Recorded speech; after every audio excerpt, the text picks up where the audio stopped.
In this lesson, we'll see how to set speech over preferences. To show the General Preferences tab, click Preferences on the Speech Over ribbon. The General tab appears.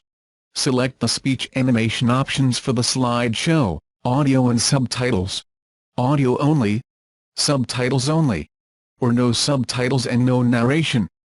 Select the default narration method, speech voices, recording, import audio file, or add narration clip text only.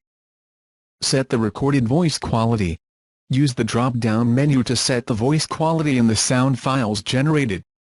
The higher the voice quality, the larger the sound file size. All possible quality values are available in the left-hand combo box. The right-hand combo box lets you select standard values. Use relative path for sound file. When checked, Speech Over defines a relative path to the narration sound files that are created.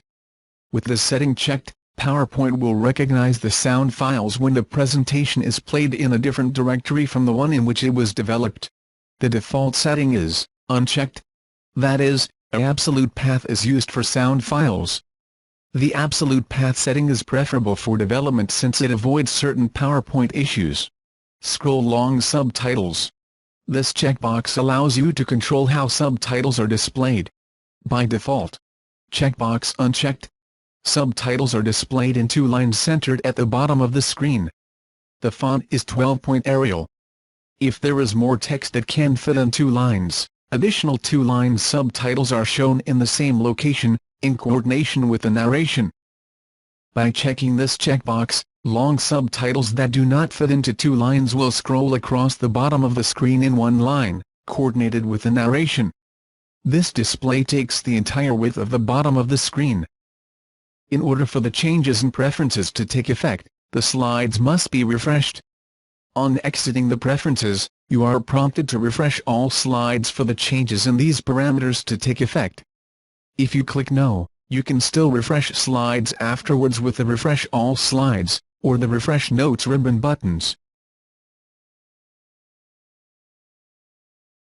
The Notes Publishing tab lets you set the preferences, write notes to PowerPoint Notes pane. If checked, the text of the narration clips are automatically written to the PowerPoint Notes pane after each operation on them. The text is formatted and the related shape is also displayed. This way, very useful PowerPoint notes are created automatically. The Animation tab lets you set the following preferences. Controlling the slide animation order. In this section, you select how the slide animation order is controlled, either by the clip organizer or by the custom animation panel. Animate shapes in the order they appear on the organizer panel. With this option, the slide animations will occur in the order that the shapes appear on the Speech Over Clip Organizer dialog. This setting is appropriate when you add narration to a new presentation or to an existing presentation that has no animations defined. In this case, Speech Over adds animation effects to the shapes and you control their animation order with up-down arrows on the organizer. Important note: with this selection, any change you make on the custom animation panel may be overridden by the clip organizer panel. Animate shapes in the order they appear on the custom animation panel. With this option, the slide animations will occur in the order that they appear on the PowerPoint custom animation panel. This setting is appropriate when you add narration to an existing presentation that has animations already defined. In this case, Speech Over will add media and subtitle narration effects to the existing animation effects without changing their order on custom animation. Note: with this setting, you make changes in the animation order directly on the custom animation by changing the order of the shape animations. The shape order on the clip organizer will conform to the order you set on custom animation. Shape animation defaults. In this section, you set the defaults that Speech Over uses to add animations.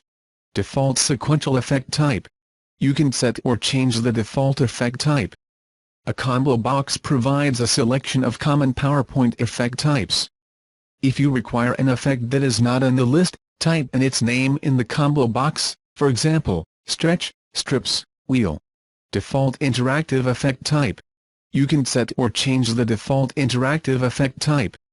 A combo box provides a selection of common PowerPoint effect types. Default effect trigger. You control the animation flow by setting or changing the default effect trigger. Trigger after page click.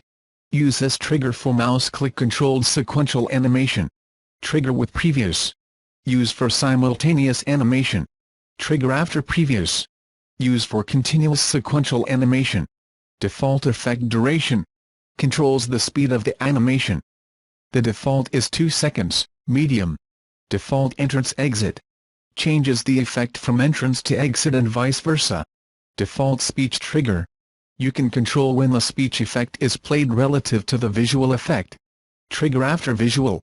The speech effect is played after the visual effect has completed. Trigger with visual.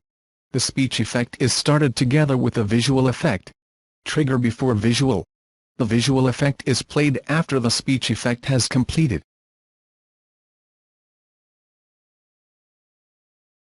Defining and activating voice schemes.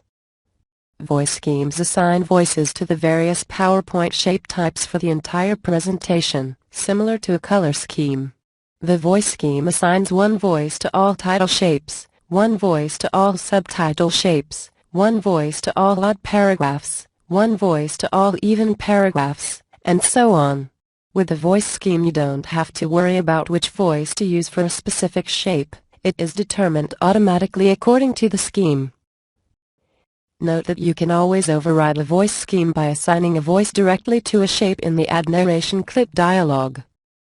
In the Voice Schemes pane, 2 displays appear.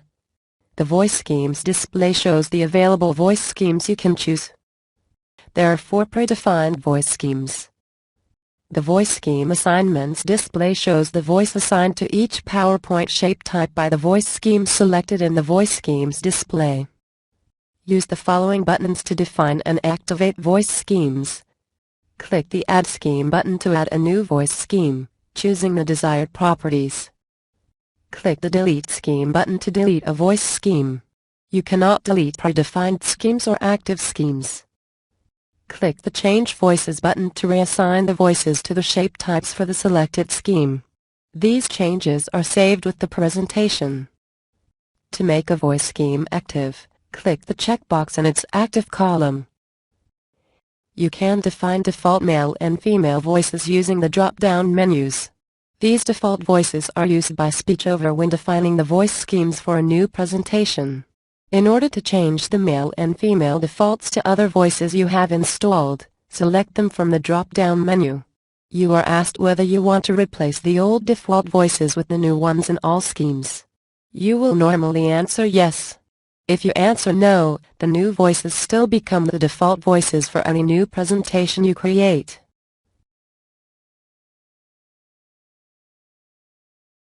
The TTS Voices tab lets you set properties of the installed voices. The Voices display shows all TTS voices that are installed in the computer, with their properties. Below the Voices display, controls are provided for changing the rate and volume properties of a selected voice. Note: select the row of the voice whose properties you want to change. The Preview button lets you hear the selected voice. The Voice Rate slider lets you adjust the rate of the selected voice.